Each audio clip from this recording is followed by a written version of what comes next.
All right.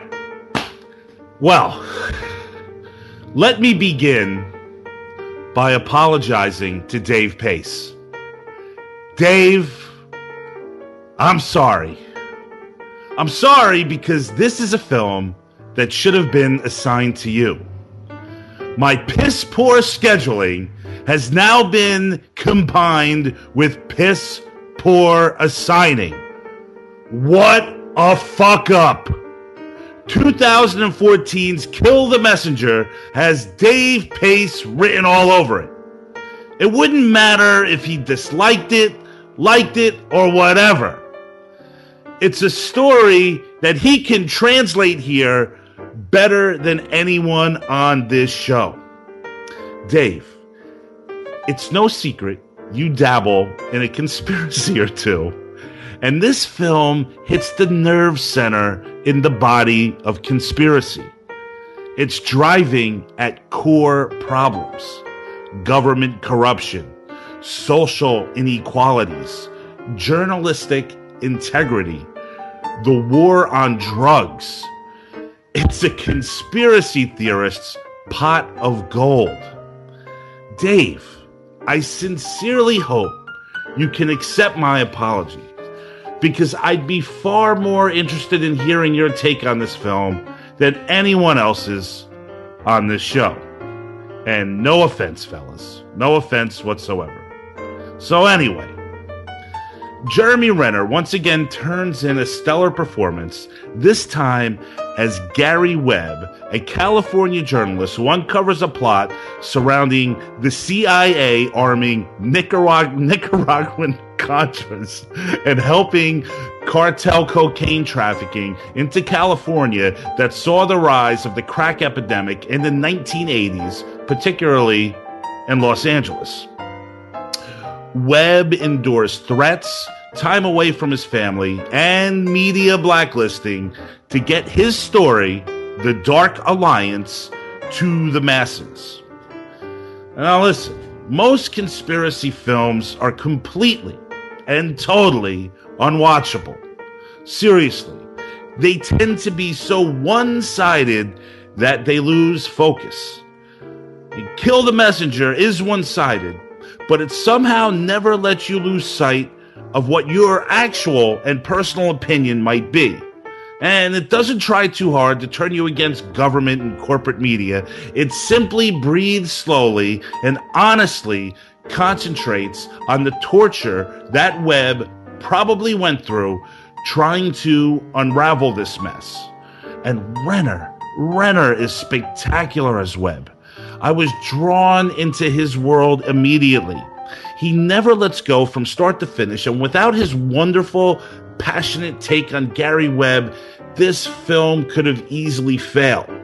And we also get quick cameos from a plethora of character actors, including our old friend here at the Cutting Room Movie Podcast, Tim Blake Nelson, Robert Patrick, Ray Liotta, and Andy Garcia.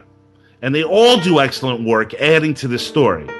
We also get a scene-stealing performance from Kenneth Michael Williams as Freeway Ricky Ross, who turned crack into a household name by spreading it across the good old USA. I was totally into this film, and yes, a rewatch is inevitable. I suggest you check it out, especially if you're a fan of great character acting, because this film swims in it. Now, back to the most important part of this little piece, and that's Mr. Dave Pace, who I have 3 questions for. Number 1, can you accept my apology? Number 2, did you dig the film? And number 3, and most importantly, how can anyone shoot themselves twice in the head while attempting suicide? Dave? Well, the answer to number 1 is, of course, there's not even an apology necessary, Tom, because, listen, it's your show, so it's going to come on. It's going to run the way she runs. But to hold on before you get to do, Joe, you know what I'm saying here. Oh well, Dave. Yeah, man. I think you're our resident expert on. I don't want to say conspiracies, but you definitely have the strongest, in my opinion, the strongest views on. Yeah, yeah. Yeah, But on I've the probably show. wasted the Yeah. most considerable portion of my life, reading about this stuff. So yeah, Yeah, there you go. You're the closest thing to an expert we have on this kind of shit, without a doubt. I'll take that. All right. 2, did you like this film? I did. I did. I did. I Really, did too, obviously. it was really. I mean, I knew the story, so that's it's not my first time encountering the name Gary Webb. Okay. Well, there's point in fact right there, Dave. Because I didn't really know the story, Yeah, and he and knows- Tom, did you know? exactly, Joe. He knows. I knew the man by You're name. learning something. Yeah, There you It go. was like, oh, this movie's about Gary Webb. Okay, cool. Yeah, Yeah, that I was know. news to me, man. I know Gary. Well, I don't know Gary. I know Gary's work. I knew Gary's story, and so yeah. I mean, the movie was great. I mean, Jeremy Renner does a fucking hell of a job. I think. Always does a good job. This dude. I'm really digging this guy more and more every time I see him. He's great, and what I like, and I think what I liked about all the performances were that they were they're just these solid. Like they showed up, they went to work, they did their thing, and no showboating, no. It was just a bunch of real solid working guys going to work. Right, and Doing their thing. right, and as you have the smaller character actors like Right. Tim Blake Nelson and Robert Patrick and guys like that, you also get bigger names who are character actors like Andy Garcia and Yoda, and they're both so wonderful in these scenes. They don't try to steal anything; they just give a great performance. They just do their thing because that's Especially what Garcia, and I've never been a fan of Garcia. Like, I've not be a fan of Garcia. I always thought he's been an overactor. I mean, honestly, from The Untouchables, He's to the so Godfather charming, Part though. 3. Come on. He just doesn't. He never did it for me. But as he's getting older and he's taking more and more of these bit parts and these independent movies. Now, I've seen him pop up a couple of times in smaller movies lately, especially over the past 2 or 3 years, and he's been outstanding. Like, he's just really getting into character. He's a little bit older, and I kind of like his more reserved approach to acting now, as opposed to like he was always just a little, I don't know, he just overacted to me always in the past. I never got into him. I love the man. You love I've always liked him too a lot. well, you just like good looking men in general. That's true. He's a fantastic looking gentleman. There's no question about that. What kind of comment is that, Tom? That's ridiculous. So what was question 3? Question 3 is question? How could this be acceptable? How could anybody believe this, that someone could shoot themselves in the head twice? Well, this is a common occurrence. See, it actually happens far more frequently, at least in the reported literature, than you can imagine. It seems, at least according to police reports, that there's just all these people out there who seem capable of, shooting themselves in the chest and the head multiple times, and at weird, impossible angles, and in places where guns are never found, and I mean, well, they have a name for these things too.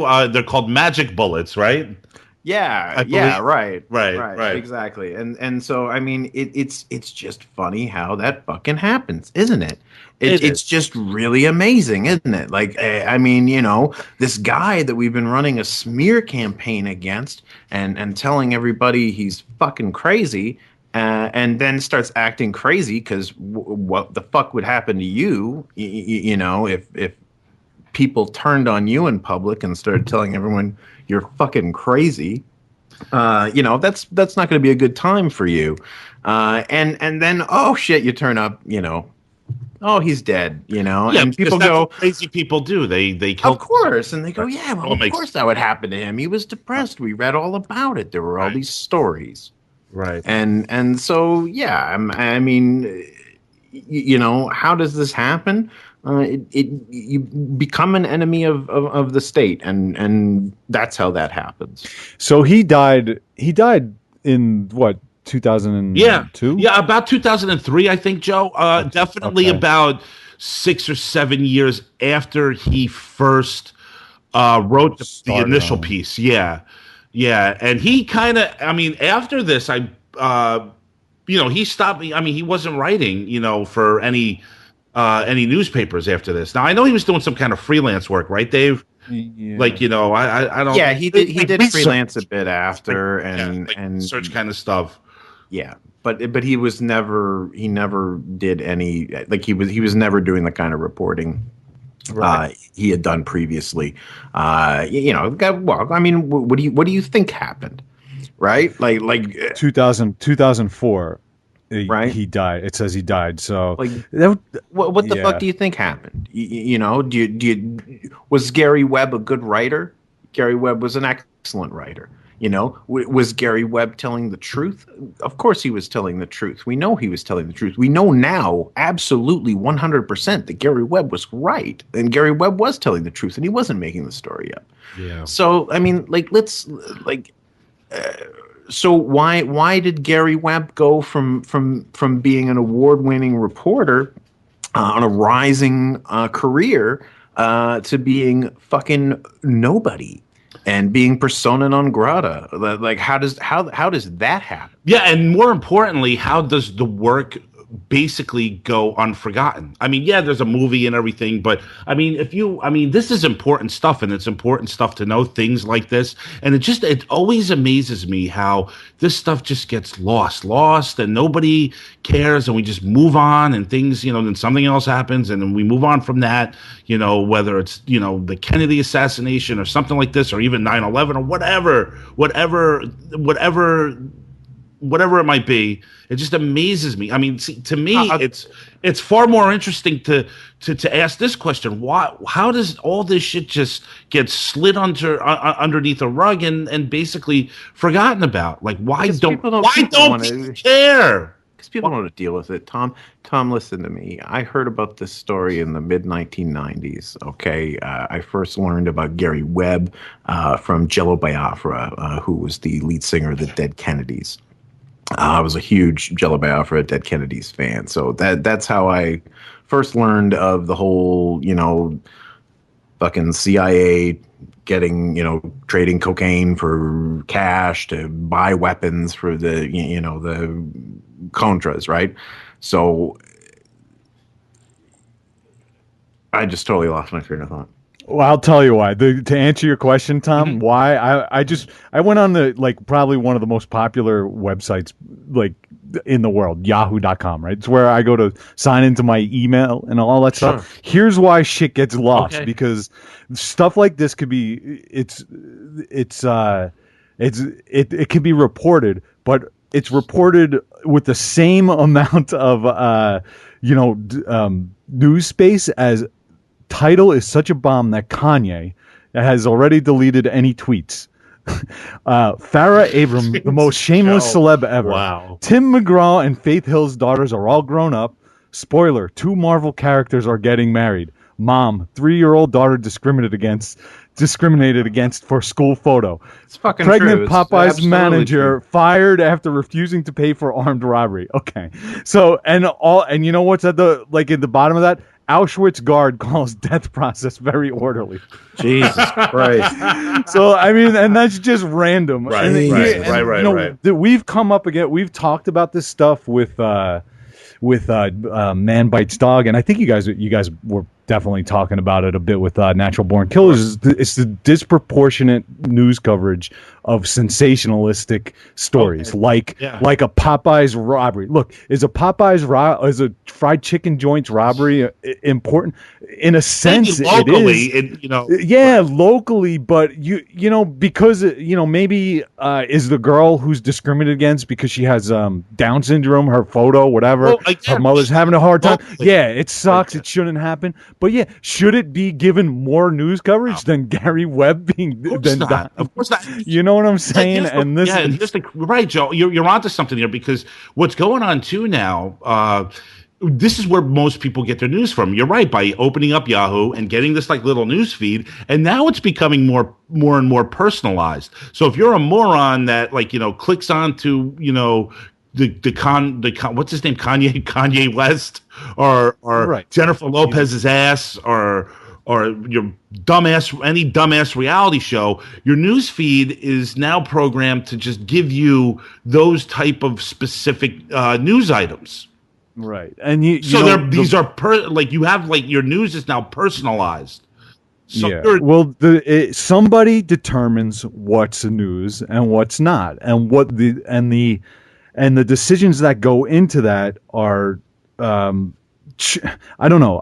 They're political. A government. They're political decisions, and this is ultimately sometimes what it comes political, down to, right? Well, I don't know if they're not political in the sense that necessarily the government's commercial. involved, but in that politics are involved. Be they politics between sponsors, right? Between advertiser and publication. Be they between the state and the publication. Be they between people and the publication. Like that's the root of it all. Right. And like just on the greatest news publication probably ever created, the New York Times, it's right on the front page every day. All the news that's fit to print. So the best news organization that has ever existed readily admits every day on the front page that somebody is determining what's fit to print. Now, we've come to this, like you guys were talking about during Natural Born Killers, why serial killers, all this shit. If it bleeds, it leads, all this stuff. You're getting disproportionate news coverage because somebody is determining what's fit for them to print, and those decisions are being made by, yes, what you're saying, Dave, is political. So in this case with Gary Webb, they want to bury it because they're being threatened. Is it political or is it corporate, or is there a difference, or is there a difference? Whether it be the politics of government or the politics of corporations, it's all ultimately politics. Okay, right, and that's how I see it anyway. It's all ultimately a political situation. Yeah, right. It's. I'm afraid that if I say this, then person X is going to react in a negative way, right? And person X reacting in a negative way is going to negatively impact me. It's going to negatively impact my organization. It may mean we lose money. It may mean, an advertiser is going to bail out. It may mean, or in the case of the state, it may mean now all of our fucking phones are tapped and who knows what the fuck's going on. Right. So no matter what, you're putting something at risk by doing this. Right. And that's it, right? It's that nobody's really willing to put a fuck of a lot at risk anymore, right? Yeah, well, especially like as shown in this movie, the newspaper, even a small newspaper, who might be able to get away with it.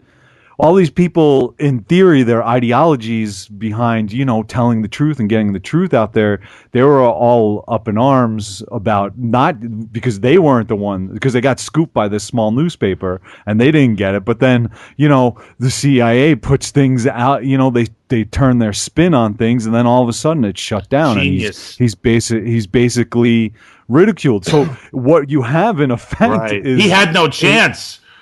Right, no, I mean you're right, Joe, because like pissing off the L.A. Times and the Washington Post and the big, they're gonna sick people on him to see what his facts actually are, and you're right, and then you have the CIA distorting facts and distorting truths and telling lies. So that's what they're going to think. Calling out his personal life. Right. Like there's no way that this small time reporter could have done this without the help of the New York Times or the Washington Post. And so you work for the New York Times, so they effectively right? discredit him. Yes. So let's say you work for the New York Times and you have a source at the CIA, or you have a source within the Department of Defense, or you have a source highly placed wherever in the sort of military industrial complex shit, right? In order to maintain that source, you have to bend yourself into certain contortions, right? You have to be unwilling to do things that are going to piss that source off. You have to be basically willing to now look at what you're doing and say, am I jeopardizing my source by doing this? You know, and so to maintain access, because what they'll do is they'll just cut you the fuck off, right? So everybody else in the press pool talks to Joe at the CIA. Joe's their buddy at the CIA.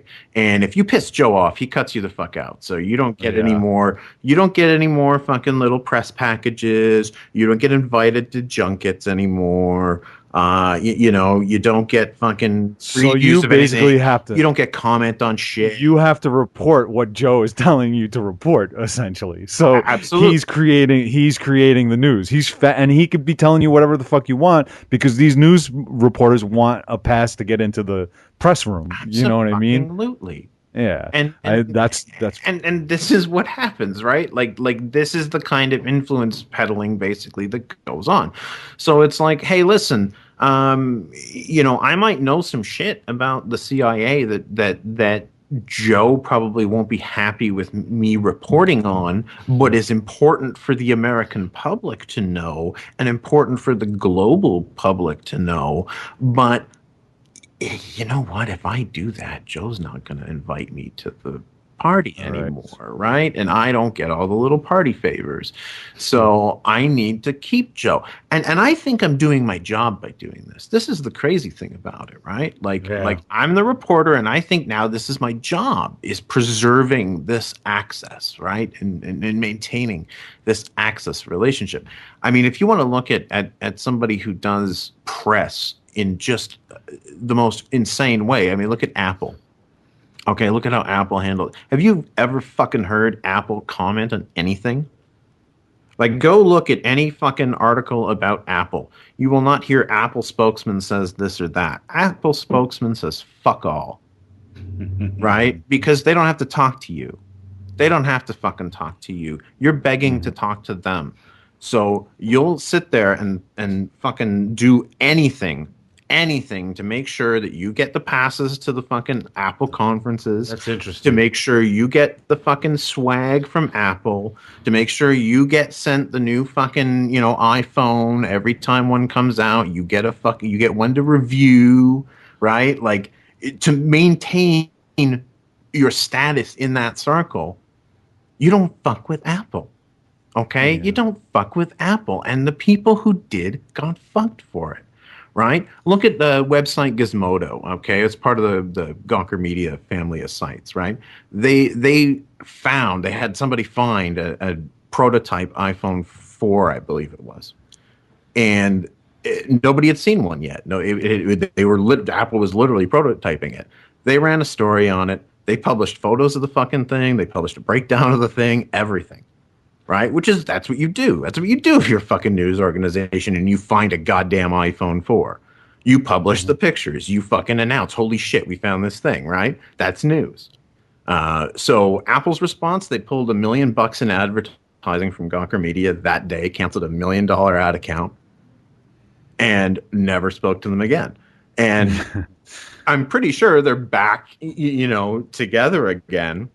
But there were long years of, we are not fucking talking to you or any of your properties. Go fuck yourself. Yeah, because you need to toe the line, which is the common practice in Washington, obviously. But even scarier than that are some of the other tactics that they use, and as are illustrated in this film as well, where they just basically come out and threaten you, or they set up a pretense for which to enter your home and rifle through your fucking files. I mean, that's even scarier, because that's just a direct transgression. Yeah, you're right, Joe. They do threaten, but they're really, I mean, from what I've seen in films like this, like good films like this, like Michael Mann's The Insider, or this film Kill the Messenger, it's like the threats are done in like innuendo, right? Oh yeah, well they can't direct. Yeah, of course they're not direct threats, but like you. No, but they said that in that one scene, he says, "I'm not threatening your kids." Yeah, I'm not threatening your kids. But you know what? Yeah, exactly. Yes. I'm not. See, I'm not threatening your kids or anything. Yeah. I'm not it's not like we would kill you. It's not like we would kill you and say it was a suicide. We're worried bad things might happen to you, and we won't do anything to stop them. It's so bad. And so like, it's crazy, man. Yeah, I mean that stuff. It's and even in this film, it's basically one word against the other, or it's basically his word that you have to take. But this speaks to the other thing is that you're saying that this film is balanced and all this stuff, and it is better. It's more what'd you say, Tom? Reliable or something like that as a conspiracy film, and it's because this guy's got proof, man. Yeah, and that's what made this film so strong. Yeah. Well, I mean, there were congressional hearings on this shit that revealed a hugely extensive program of drug smuggling, directly enacted by the CIA. I mean, that's incredible. Yeah, and then here's the further audacity is that on one hand they're aiding and facilitating drug importing and manipulating and squashing the press from reporting on it, and then on the other hand they launch the biggest gigantic anti-crime program in the history of America. That's something I wanted to say no to drugs and war on drugs. Right. So they created the problem, and then they manipulated the press into turning a whole nation against a whole class of people and incarcerating. Basically, ask yourself if that's a coincidence. Ask yourself if that. I don't want to for fucking real right here, real talk. I don't want to be some Alex Jones sounding motherfucker, but ask yourself if that's a fucking coincidence. It's very convenient, right? Just saying that, right? Incarcerations, Joe, for long periods of time. Crack. You would be sentenced to 4 or 5 times the amount of years, I believe, maybe more, if you were busted with crack cocaine than cocaine. Which was interesting too. But you have all this cocaine coming into this country, right? And all these people using cocaine, moving cocaine, and they know they have their finger. That's the thing that's fucked up is that they're monitoring all this and they know who's moving what. They know who's moving what, and they're going to say that we're going to make an example of this person, but we're not going to make an example of this person. And this is really when I first learned about this story, it's scary. It is, right? When I first learned about this story, I was like, man, this sounds too fucking neat. This all just sounds too... Yeah, the fucking government started the crack epidemic to fucking... Yeah. You know what I mean? It was just this just sounds like so much bullshit. And then I went and read about, how the fucking CIA was heavily involved in distributing LSD during the 60s. And I was like, man, not much has fucking changed. Think about it. Yeah, nothing has fucking changed. Why should, man, why should it surprise us? Why should it surprise us? I know what you're getting at. That there's a mastermind doing this, and I can see how easy. A mastermind. But who is the mastermind? I don't think so. But there isn't one. I don't think so either. I think that it's just that this is how they dealt with the situations as they arose. They didn't want the communist government in Nicaragua, so they did this bit of ugliness, right? And then they have this other thing to deal with, and it's also convenient to get up on the campaign stump and say, well, you're going to be tough on drugs. Everybody loves to be tough on crime and all that stuff that they're saying. So then they launch that. So man. I don't know that somebody consciously, but who knows? I mean, who knows who's orchestrating that or devising it or not? I think who did. It's the same assholes that came up with the fucking the Iraq war and the war in Afghanistan. It's the same fuckers. It's the Rumsfeld and the Cheneys what they do is and the Bushes. These guys. I mean, Bush was the head of the Central Intelligence Agency, Joe, and he was vice president at the time. Oh. I mean, I'm just. The first Bush, yeah, man. I mean, I don't know that they had that whole war on drugs things plotted out when they were, puppeteering Nicaragua. Right, but it just became a convenient move to make after they did. You know what I mean? Could you believe this shit, guys? This is awesome. It's just falling into our lap. Yeah. We caused this big fucking mess, and now we could turn it into a way to get elected again. Which you know what? You're right, man. That's basically what they did with fucking Iraq. They're like, oh, look at this. 9/11 fell into their laps. 9/11 fell into their laps, and they were like, well, how do we use this to fucking line our coffers, man? Yeah, I mean, don't get me wrong. It's scary. I believe in no grand fucking puppet master or anything like that, and I don't believe in anything so comforting as that. I mean, because Right. that would be a Right. great, like, how great would that be? Like if I felt Someone's like there actually was in like control. somebody at the helm, Yeah. even if it was like evil, sinister fuckers, even if it was Like the emperor. if it was like Emperor Palpatine or something like that, or if it was like reptoids from the fucking center of the earth, it would be okay because at least I would know that there was some kind of thing in charge. Yeah. And Somebody's afraid of. the scary truth. Well, I don't know if it's the truth, but the scary truth, as I see it, is that there's nothing in charge, and that these things are just these run amok things we've created. Yeah. Yeah. Well, these fucking tiny men who suddenly find themselves in positions of great power, and that is more fucking addictive than any drug It's in gotta the be, world, Joe. or more addictive than money itself. Money is just the means that they can add up their power. That's just a convenient, system that they can count how much power that they have. So then they get all fucking high on all this fucking power, and they're like, yeah, you know what?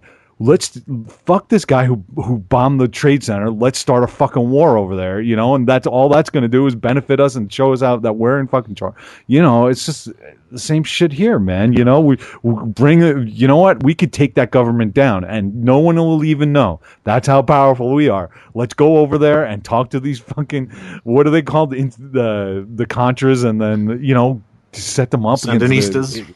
Sandinistas, that's it, and then they have this other problem. Oh, look at this problem. Let's deal with that, and look, we can effectively control the fucking press. I mean, there's probably, dude, look, this is before my time, so I don't know the specifics, but, in the G.W. Bush era, you got fucking a handful of Karl Rove and fucking yeah. Dick Cheney and a couple of those guys. The United States of got- America spent the better part of the 70s, 80s, and 90s in a insane interventionism in Latin America. I mean, just absolutely insane.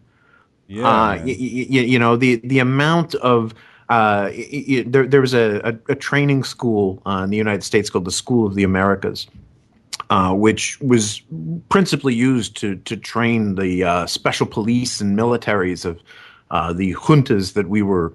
Well, I guess I'm not American, so I guess you guys were propping up these military juntas down there, and their military was being trained at the School of the Americas in the United States, and they were learning how to snatch people off the streets and how to torture them, and all the methods and dirty tricks that the CIA had been using.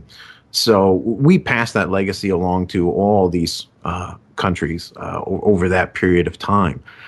So it's insanity. It's real insanity to now look at what is going on in Latin America now, and not see the hand of that in there. I mean, the thousands, tens of thousands of people disappeared, murdered.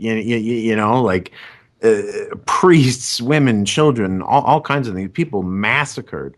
By troops trained in the United States of America. Some of the worst dictators in that region, men like Augusto Pinochet, they were trained at this School of the Americas. They were graduates. Manuel Noriega, was a graduate. Noriega was a graduate of the School of the Americas. He was trained in the U.S. of A. It's amazing. So, I mean, this stuff is I mean, it's literally incredible. The horrors that have been visited upon Latin America by the United States, in various forms. I mean, you mined a harbor. you know, to blockade a whole fucking country. You mind their fucking harbor. Dave's coming down on Yeah, he is. I want to. Look, I'm not trying to. Well, I'm it's not trying true to though, be man. Like I mean, I'm just saying real fucking talk. You mind a people's fucking harbor. Yeah, I know. You know, like that's a fucking like that's serious shit. And you were found guilty in an international criminal court of war crimes for doing that. And have paid no fucking penalty because you ignore that international criminal court that found you fucking guilty, and that's fucked up. And I'm not trying to, you know, again come down on, because I was saying we earlier because I feel like it's me. I'm a North American, you know, like Canada is basically, you know, and I'm gonna catch shit for this, but you know, it's America Junior a little bit. Like we share a lot of values, I think. You know, our current conservative government certainly shares a lot of values with your what you call a democratic government over there, which I don't know is kind of like a conservative. All right, enough, Dave. Look, listen, I'm just being real. Let's get away with American Junior, but now you're really getting out of control. Right? You know, it's not really a Come on, that's not. Obama's not really a Democrat. Can we get over that? You know, yeah. You know, so I mean, there's alignment between our really conservative prime minister and your alleged Democrat president, but so I mean, I feel like I don't know. I don't feel like I feel as responsible. Dude. I feel my lifestyle, the lifestyle I get to enjoy. Well, look, our fates, and American, living, and, you know, in a state of you know, being protected in a sense by our, you know, our friends in America. Our fates are conjoined. Exactly. I would say. Exactly. Yeah, I mean, there's no way around it. Otherwise, we would just make you just like Mexico. Exactly. Can you imagine? I'm just That's fucked up. It could happen. Of course, I ride the bus every day, Joe, with the Mexicans. But I mean, well, their country's a friggin' mess. Of course, man. it is. But I'm just saying. That's why they're here. I think the life we enjoy as Canadians, and the extraordinary lifestyle that we get to lead, you know, is largely due to, you know, horrors inflicted upon the world. Yeah, well, that's a really troubling point, and very true, and just for us as well. I mean, we see that our government is basically an imperialistic government, you know, parading around like they're freedom fighters, and we get to enjoy the benefits of the best life, or I don't know if it's the best life, but I mean, where the comforts of that could, you know, reasonably afforded to every person. I mean, relatively speaking, we're doing, you know, we have lives that are wonderful compared to, you know, probably 2/3 of the world. So how does that make you feel? I mean, how should we feel about that? You know, that, you know, our government goes around puppeteering. We got there by cheating and fucking. We got there because we got there, like, presently in the modern era. We got there because we dropped a fucking two bombs on Japan, and have lived that reputation for 60 something years now. We're like, and you know, so I wonder how long that fear is going to last, Joe, before we have to do it again.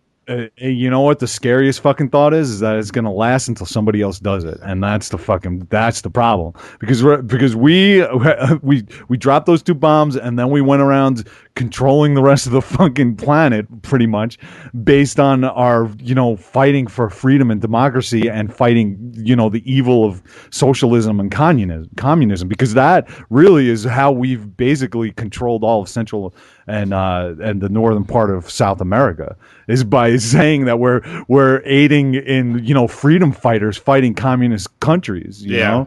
And I don't know, as you know, from fucking it's proxy warfare. It was all, for the most part, proxy warfare between the United States and the Soviet Union, right?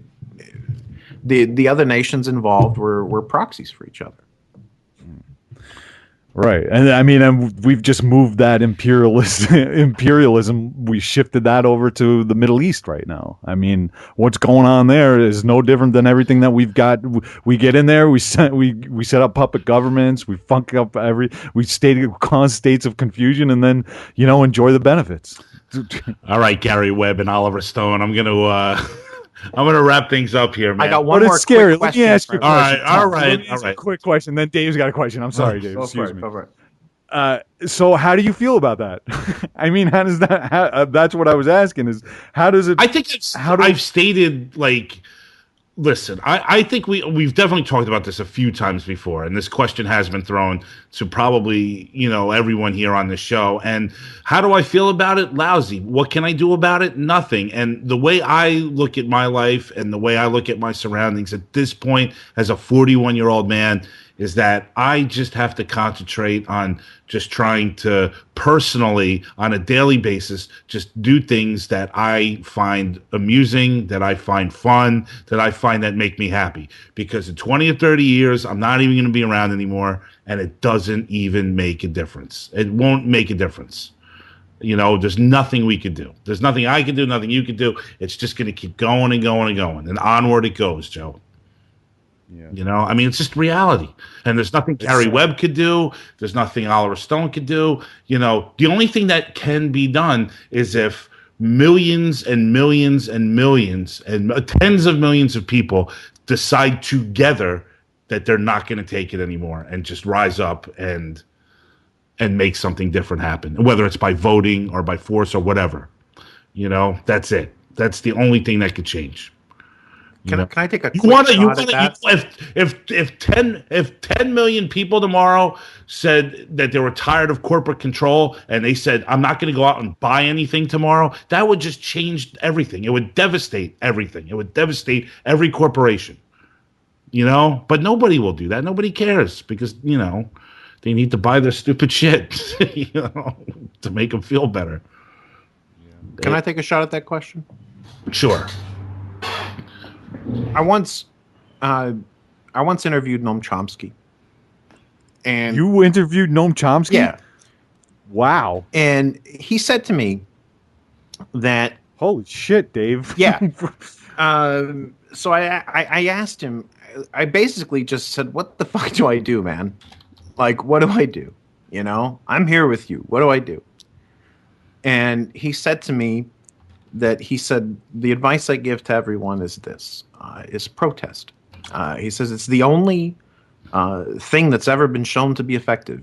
Protest did end Vietnam. It did. It was really only through protest that Vietnam ended.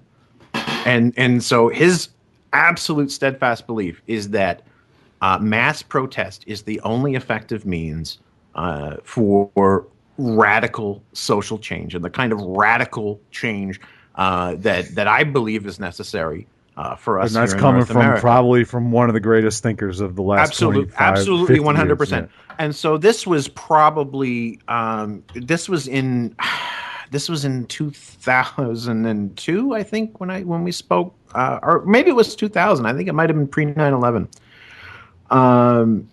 And so if we look at where we are now in 2015, I just want everyone to observe, Professor Chomsky's advice is mass protest. That is the way we change everything. And now you observe in 2015, the level of militarization the state is willing to deploy against mass protesters, and the ways in which the state has undertaken itself to undermine mass protest, right, and to ensure that mass protest is ineffective as possible, right? Consider the extent to which popular media has made mass protest out to be ineffective, has made mass protest out to be inconvenient. Damn, I can't get around town with all these marchers in the streets.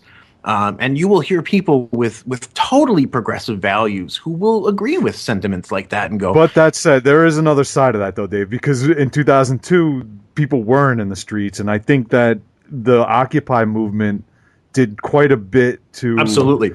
at least if it wasn't if it didn't hit all its objectives, it at least showed that it was possible to be heard. Absolutely. Yeah, and I think that I think that look at the tactics, like when look people at the tactics deployed against the Occupy movement, right? And I think that's people are aware. Okay, whoever's running this show right now, they know that this is how it works. You know, if you interfere with that ability to organize as people, to communicate as peers, and to make a mass movement for the kind of change that the majority of people actually want, right? Like if you start asking people questions about what they want, right, and don't politicize the questions, just ask people about what they want in their lives and how to achieve it, right? People are progressive, right? People are not. I don't feel by nature, regressive human beings. People are also lazy, so For and sure I think that it's going to take. And here's the crux, man, is that there's a huge middle class in America and probably in Canada as well, and it's going to take people to feel discomfort before they hit the streets en masse to protest something. Like ideologically, you're right, man. If you ask people questions, they're dissatisfied. They're uncomfortable. Not uncomfortable. They're dissatisfied with this and that and the other thing. What's happening goes against their, gut feeling and their beliefs. But they can get into their car, with the air conditioning, and they can come into their house and it's warm and, their bed is comfortable. You know what I mean?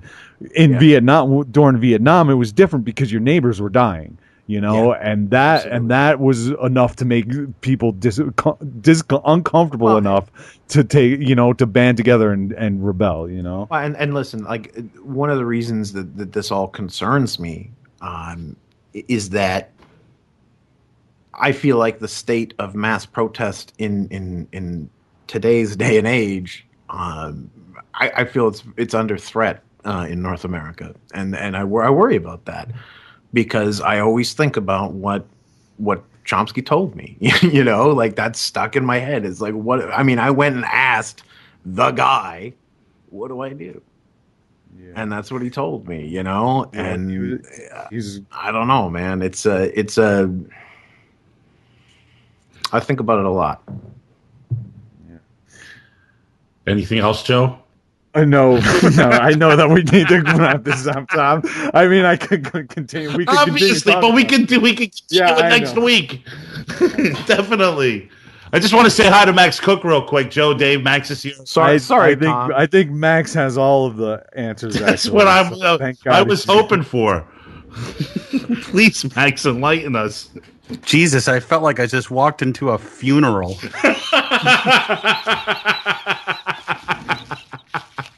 Good Lord. Glum City. It's great, though. These guys, dude, I was so locked in to listen to Sorry, I was just describing the advice I got from, one of the greatest intellectuals of the 20th century. I can't believe you talked to him, Dave. That's fucking fantastic. Who did you talk to? Noam Chomsky. Noam Chomsky. Oh, wow. Years ago. A long, long time ago. Oh, that's very cool. Well, Dave's talked to I'm pretty sure pre 2001. Like I'm pretty sure it was pre 9/11. Wow, that's pretty amazing, man. So, Max, how was Kill the Messenger? Oh my God, what a snore! And there's the answer, Dave. Thanks, Max. We'll see you next week, right, dude? You're going to be joining us? Absolutely. Next week, I can't wait. Right. Well, we'll have to wait 7 days, Max, but we'll definitely catch up without a doubt. Okay. All right, Dave and Joe, thanks a lot. Max, thanks for popping in at the end. Oh my God. The Cutting Room Movie Podcast is brought to you by Christiana Productions and New Media Limited. The show is edited and co-produced by Joe Schreck and produced by Thomas Detlov and Joe Christiana. We'd also like to thank our associate producer, Mr. Jeremy Garcia of Dartboard Cinema. He's helping us out. We love you, Jeremy. You can like us on Facebook at the Cutting Room Movie Podcast and follow us on Twitter at Cutting Room podcast at TCRMP1, and you can follow me on Twitter, Thomas Detloff at TCRM Podcast. You could also check out Joe's film work at ChristianaProductions.com. Adam Shoulder's new show, Starland PC. It's up at StarlandPC.com. Get over there, support him, check it out.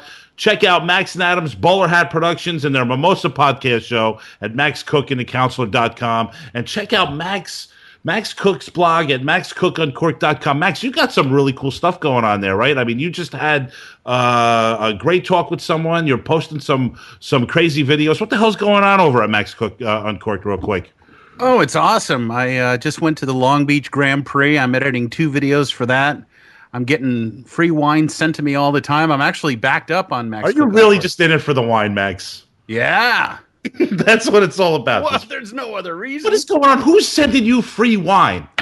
Can you explain to me who the fuck is sending you free wine? I'm telling you. Who? Well, there's Doug Paul, the owner of Three Sisters out in Dahlonega, Georgia. Now, when you say free wine, is this a bottle or two? I mean, are they? Is it a half case? Is it a what are they sending your way? Well, I was sent 4 bottles, including the brand new sparkling they've made. They've never made a cuvee, so they sent me that. So you have managed to gather 4 bottles of wine so far doing this. 4. No, that's just one guy. That's just one dude? Yeah. 4 fucking bottles of wine. All right, so please continue. I'm running out of room for the wine I get sent, and it's all coming FedEx. When you send wine, you got to be here to sign for it. I'm getting wine bottles from Sarasate. I've got a lot of wine here, Tom. So, but they want you. I mean, is it an endorsement thing? Do they want you to be on? Like, tell me how. Yeah, they want me to try the wine and write about the wine, and if it shows up in a video, they want to know that. I made a video. What if it's like Route 1, Max, and you don't really have a taste for it? I mean, are you honest about it? To a degree. I mean, if they send me the wine, I'm not going to bash the shit out of it. I may just say it's not my thing. Okay. But I'll always find something positive to say, which is really teaching me how to be more positive. It's free wine and positivity, Max. Oh, yeah. I mean, I made a video about organic wine with an attractive woman. Next thing you know, the wines we're drinking, they're like, hey, we like that video. We'd like to send you some of our new titles. And you're just getting started, dude. Okay, I'm rubbing my hands. I got my glasses, my stemware ready. Let's go. Hell yeah, dude. You're just getting started. 2 years from now, you're going to be drunk all the time. Max, nonstop drunkenness. That's what's coming. I feel it. I love that Dave Pace's Skype picture is that creepy serial killer from Too Many Cooks.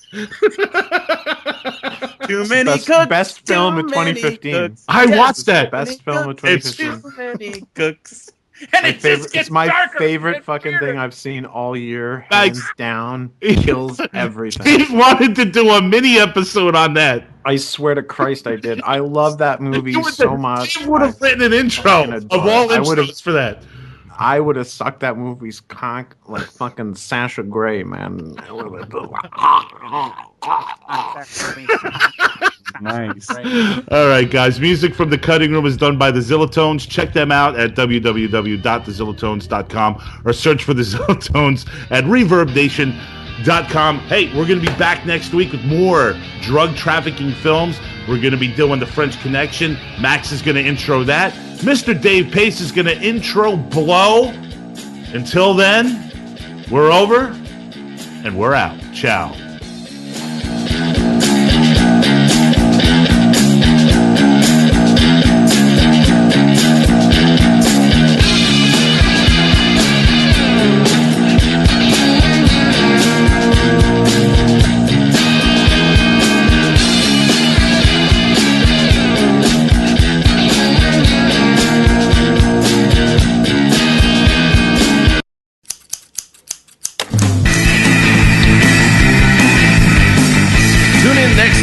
Satisfy more of your strange desires. The Cutting Room Movie Podcast. We do chicken right.